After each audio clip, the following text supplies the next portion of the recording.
Winners and losers of the transfer market so far. तो top 6 premiere league clubs जो कि original top 6 हैं, उनमें से कौन से क्लब ने कैसा बिजनेस किया है, उन सभी को आज इस वीडियो में डिस्कस करते हैं। तो अल्फाबेटिकली आर्सेनल से शुरू करें तो आर्सेनल को मैं कैटेगोरिकली अभी ना विनर बोल सकता हूँ ना ही लूजर बोल सकता हूँ। रीजन बीइंग कि अभी तक आर्सेनल ने डिसेंट बिजनेस किया है। लाइक स्ट्राइकर की कमी थी आर्सेनल को, तो उन्होंने गैब्रियल जेसूस को ले आए, जो कि मेरे ख्याल से the best they could have gotten, because Darwin Nunez, Haaland और एम्बापे टाइप के प्लेयर तो आर्सेनल में आने नहीं वाले थे। तो उसके अलावा बेस्ट ऑप्शन आपके पास क्या था? Gabriel Jesus. गैब्रियल जेसूस एक प्रेम प्रूवन प्लेयर हैं, अपने प्राइम में अभी 25 साल के हैं, ब्राजील नेशनल टीम के लिए रेगुलरली खेलते हैं। तो ऐसे प्लेयर का प्रोफाइल जो कि आपके सिस्टम को भी सूट होगा। प्रीमियर लीग में 4 प्रीमियर लीग ऑलरेडी जीत चुके हैं, तो विनर मेंटेलिटी लाते हैं, जो एक क्रूशल गोल्स करने की उनको आदत है। जैसा हमने देखा 100 पॉइंट वाला जो गोल किया था उन्होंने, उसके साथ साथ लिवरपूल के अगेंस्ट इस सीजन में भी गोल करे हैं। तो गैब्रियल जेसूस आपके लिए वो क्रूशल गोल्स लाएंगे, वो आपके सिस्टम में बिल्कुल फिट हो जाएंगे। सबसे ज्यादा प्रेसिंग स्ट्राइकर तो वो है ही। तो गैब्रियल जेसूस एक स्मार्ट पीस ऑफ बिजनेस था आर्सेनल की तरफ से। उसके साथ साथ फाबियो वियरा, अभी मुझे पता नहीं है कि एग्जैक्टली कैसे फिट होंगे। हो सकता है आर्सेनल उन्हें एज ए नंबर 10 खिला है, या विंग्स पे खिला है, या एक एडवांस्ड 8 की तरह खिला है। तो मतलब फाबियो वियरा एक ऐसे प्लेयर हैं जो मल्टीपल पोजीशंस पे खेल सकते हैं। और पोर्चुगीज जो सोर्सेज हैं, जो रिपोर्ट्स आई हैं, उनके according he was one of the most upcoming Portuguese talent. तो अभी पोर्टो में जब उनके हाफ सीजन का रिकॉर्ड बहुत बढ़िया था, जब से लुइस डियास के जाने के बाद उन्हें रेगुलर गेम टाइम मिल रहा था, तो उन्होंने बहुत ही बेहतरीन नंबर स्टैकअप किए थे वहां पे। तो वो भी एक स्मार्ट पीस ऑफ बिजनेस है। लाइक 30-31 मिलियन के आसपास ले आए, बहुत ज्यादा पैसे पे नहीं किए एकदम। अगर 1-2 सीजन वो और रुक जाते पोर्टो में, तो फिर वो 50-60 मिलियन के प्लेयर हो जाते। तो वो भी एक अच्छी चीज थी। उसके साथ आप एक बैकअप गोलकीपर ले आए इन मैट टर्नर, जो कि मेरे ख्याल से बैकअप गोलकीपर पे तो ध्यान देने की जरूरत है नहीं। और डिफेंस में विलियम सालीबा आपके लोन से वापस आ रहे हैं। तो विलियम सालीबा, जिन्होंने नीस में अच्छा किया, फिर सेंट एटनीज में अच्छा किया, फिर मार्से में आप वहां के प्लेयर ऑफ द सीजन थे, young player of the season, और लीगा की टीम ऑफ द सीजन में भी थे।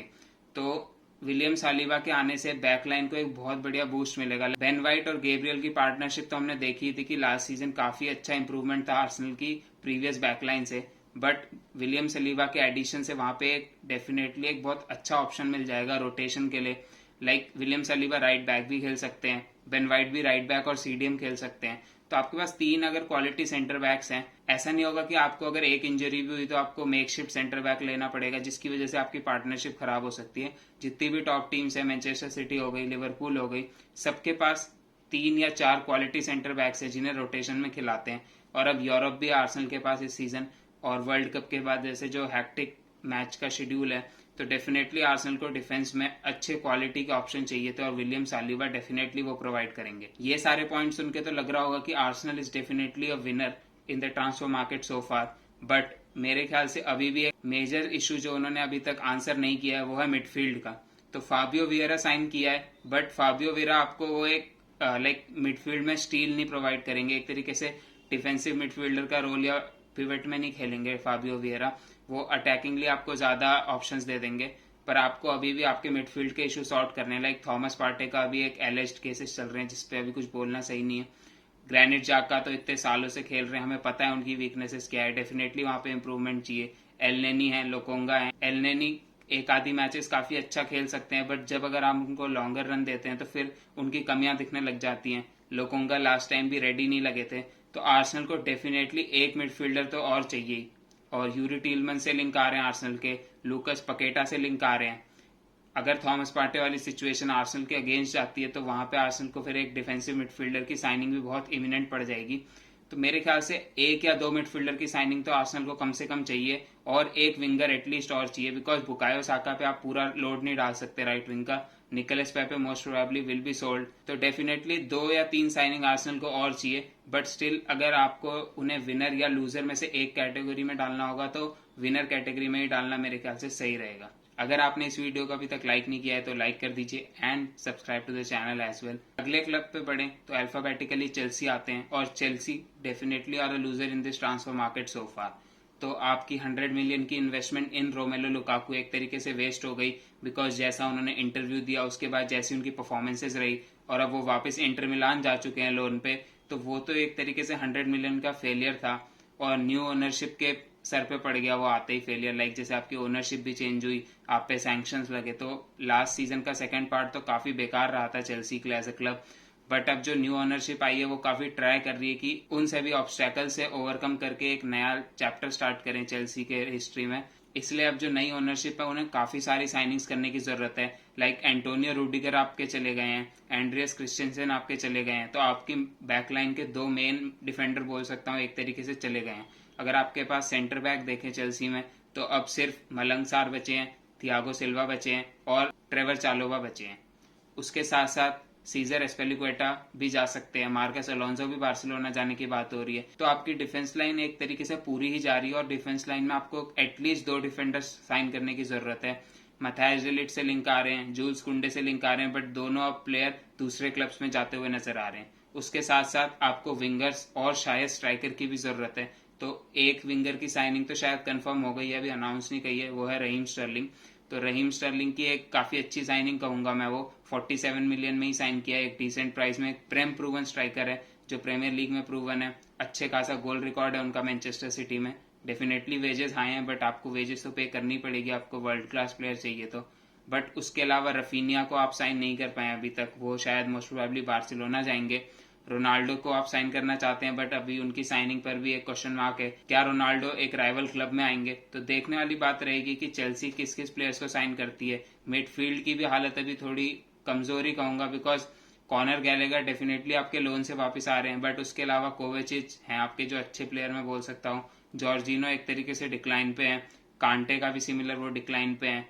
मेसन माउंट डेफिनेटली एक पूरी तरीके से एस्टेब्लिश प्लेयर है। तो मतलब आपको मिडफील्ड में भी मेरे ख्याल से एक एडिशन चाहिए अगर कर पाए।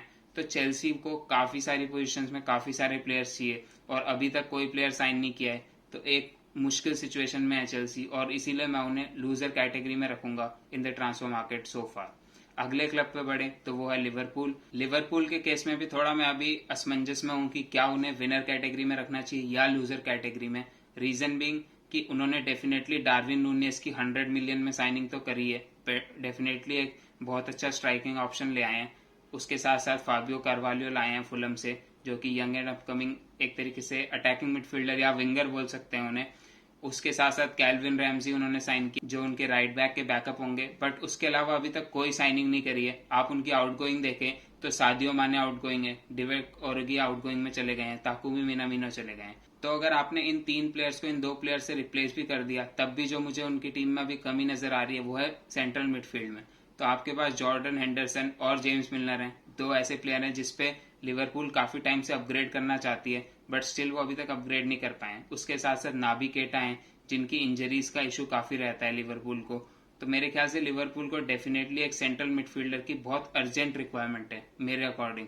अब लिवरपूल के बोर्ड को क्या लगता है या लिवरपूल के फैंस की क्या अंडरस्टैंडिंग है वो अलग चीज है, बट मेरे ख्याल से एटलीस्ट एक प्लेयर की साइनिंग लिवरपूल को और चाहिए, जो कि एक मेजर सेंट्रल मिडफील्डर हो सकता है। जैसे कि जूड बेलिंगम के लिंक्स आ रहे थे लिवरपूल से, बट बताया जा रहा है कि वो 120 मिलियन के आसपास कॉस्ट करेंगे। तो काफी मुश्किल लग रहा है कि सेम विंडो में 200 मिलियन के प्लेयर्स लिवरपूल साइन करे।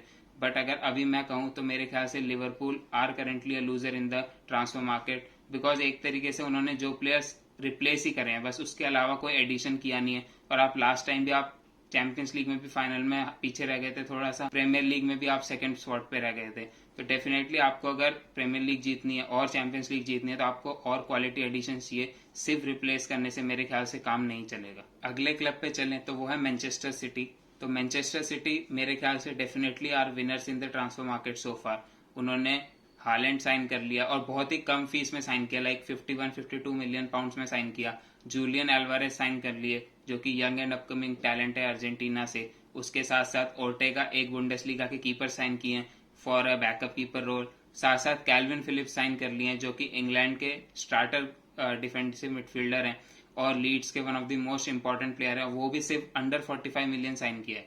तो मैनचेस्टर सिटी जिस हिसाब से बिजनेस कर रही है अब, मतलब ज्यादा ओवरपे नहीं कर रही है किसी प्लेयर्स के लिए, और साथ साथ प्लेयर्स को सेल करके अपना नेट स्पेंड भी कंट्रोल में रख रही है। लाइक उन्होंने गेब्रियल जेसूस 45 मिलियन में सेल कर दिए, उसके साथ साथ रहीम स्टर्लिंग को सेल कर दिया। मेरे ख्याल से तो definitely they are a winners in the transfer market so far. अब उन्हीं के बगल वाले क्लब पे चले मैनचेस्टर यूनाइटेड, तो वो तो definitely are losers in the transfer market so far. तो बहुत सारे मेजर नेम्स क्लब को फ्री में छोड़ के गए हैं इस बार। पॉल पोग्बा हो गए, निमानिया मैटिव हो गए, युआन माटा हो गए, और भी काफी सारे प्लेयर्स हैं। उसके साथ साथ उनके नए मैनेजर भी आए हैं, एरिक टेन हैग, तो उनके अंडर नया प्रोजेक्ट स्टार्ट होगा। लेकिन जिस प्लेयर को वो 2-3 महीनों से साइन करना चाह रहे हैं, फ्रेंकी डियोंग, उसकी साइनिंग अभी तक कंप्लीट नहीं हो पाई है। तो पहले एक टाइम पे फी अग्रीड हो गई थी, बट अब बताया जा रहा है कि बार्सिलोना को ज्यादा पैसे चाहिए या कभी कुछ वेजेस का पुराना इशू पड़ा है। तो काफी मुश्किल हालत लग रही है, बिकॉज फ्रेंकी डियोंग की साइनिंग जब तक कंप्लीट नहीं हो रही तब तक उनकी काफी सारी साइनिंग्स रोक रखी है। अभी तक उन्होंने मलासिया को साइन किया है, फियोनार्ड के एक लेफ्ट बैक हैं, but most probably he will play as a backup left back to Luke Shaw. तो उस केस में एज सच उनकी फर्स्ट 11 तो इम्प्रूव नहीं हुई है इस मोमेंट ऑफ टाइम पे। क्रिस्टियानो रोनाल्डो की जाने की खबरें आ रही हैं, साथ साथ और भी बहुत सारी पोजीशंस है जहां पे उन्हें अपग्रेड की जरूरत है। लाइक मिडफील्ड में उन्हें एक और मिडफील्डर चाहिए, ऐसा कहा जा रहा है। क्रिश्चियन एरिक्सन की डील, फ्री डील भी 2 हफ्ते से ऑलरेडी खींचे जा रही है। तो उनके फैंस का भी उतना अच्छा मूड नहीं चल रहा है ट्रांसफर के बारे में। और टीम की भी करंट सिचुएशन जैसे हमने देखी, लास्ट टाइम 6th फिनिश करे वो, ऑलमोस्ट 7th फिनिश कर जाते, बट वो तो वेस्ट हैम हार गई थी लास्ट गेम अपना, वरना मैनचेस्टर यूनाइटेड 7th फिनिश करती। तो डेफिनेटली उन्हें इतनी सारी साइनिंग्स की जरूरत है, और एक नया मैनेजर आया तो उन्हें एनालाइज करने में सही पोजीशन, सही प्लेयर, टाइम लगेगा थोड़ा। तो काफी मुश्किल स्थिति में अभी मैनचेस्टर यूनाइटेड, और definitely are losers in the transfer market so far. Tottenham Hotspur पे चले तो Tottenham Hotspur are definitely the winners of the transfer market, because उन्होंने जो प्लेयर साइन किए और जिस अमाउंट पे साइन किए, जिस प्रोफाइल के प्लेयर साइन किए, वो डेफिनेटली एंटोनियो कॉन्टे के सिस्टम में बिल्कुल फिट बैठेंगे और टॉटनहम हॉटस्पर की टीम को एक अलग लेवल तक ले जाने में हेल्प कर सकते हैं। तो like Antonio Conte wing backs के साथ खेलते हैं, और लेफ्ट साइड पे उनको पास रेयान सेसिगियोन और सर्ज रेगुलियन थे, जिन पे कॉन्टे का उतना ट्रस्ट तो था नहीं। तो इसीलिए उन्होंने अपने एक ट्रस्टेड प्लेयर को लाया इटालियन लीग से, जो है इवान पेरिसिच। भले ही 33 साल के हैं, बट हमने देखा कि लास्ट टाइम तक वो अभी इंटर के लिए कितना बढ़िया खेल रहे थे। तो एटलीस्ट 1-2 सीजन तो वो अच्छा खेल ही सकते हैं। फ्री ट्रांसफर पे ले आए, फिर एक बैकअप गोलकीपर ले आए फ्री ट्रांसफर पे, फ्रेजर फॉरेस्टर। यीज बिसूमा ले आए फ्रॉम ब्राइटन फॉर 30-35 मिलियन। तो बिसूमा एक मतलब टॉप 6 क्लब के बाद one of the best midfielder हैं, और जिस हिसाब से वो आपकी बैकलाइन को शील्ड करेंगे, जो आपको कंट्रोल प्रोवाइड करेंगे वो सेंट्रल मिडफील्ड में, उससे आपके अटैकिंग ऑप्शंस को और ज्यादा आगे रहने का फ्रीडम मिल जाता है। तो Bissouma is one of the signings of the season so far. उसके साथ साथ रिचार्लिसन साइन किया उन्होंने 60 मिलियन में। तो ये एक साइनिंग हो सकती है जो उतनी अच्छी ना कहूं मैं, बिकॉज 60 मिलियन एक बहुत बड़ा प्राइस है, और Richarlison definitely won't be a starter, because Son और केन के ऊपर तो साइन नहीं करेंगे, और डेजान कुल्सवेस्की जो उनके लिए पहले खेलते आ रहे हैं, उन्हें भी शायद वो आते ही रिप्लेस ना करें।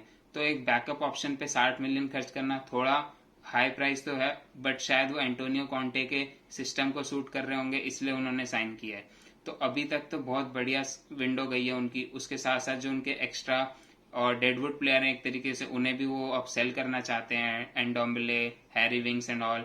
उसके साथ साथ वो राइट बैक पे जेट स्पेंस को टारगेट कर रहे हैं, तो वो भी एक बेहतरीन प्लेयर हैं जो चैंपियनशिप से आएंगे। तो बहुत बढ़िया विंडो जा रही है, और बहुत जल्दी जल्दी प्लेयर्स उन्होंने साइन कर लिए। लाइक उन्होंने अपने 5 प्लेयर साइन कर लिए अभी उनके प्री सीजन पे जाने से पहले। तो एंटोनियो कॉन्टे डेफिनेटली मेरे ख्याल से अब टॉप 4 के लिए तो काफी अच्छी दावेदारी लग रही है टॉटनहम हॉटस्पर की अगले सीजन। देखते हैं कहां तक ले जा पाते हैं एंटोनियो कॉन्टे उन्हें यूसीएल में, और क्या कोई ट्रॉफी जिता पाएंगे फाइनली स्पर्स को एंटोनियो कॉन्टे। इस वीडियो में इतना ही, मिलता हूं अगली वीडियो में, तब तक के लिए take care and good bye.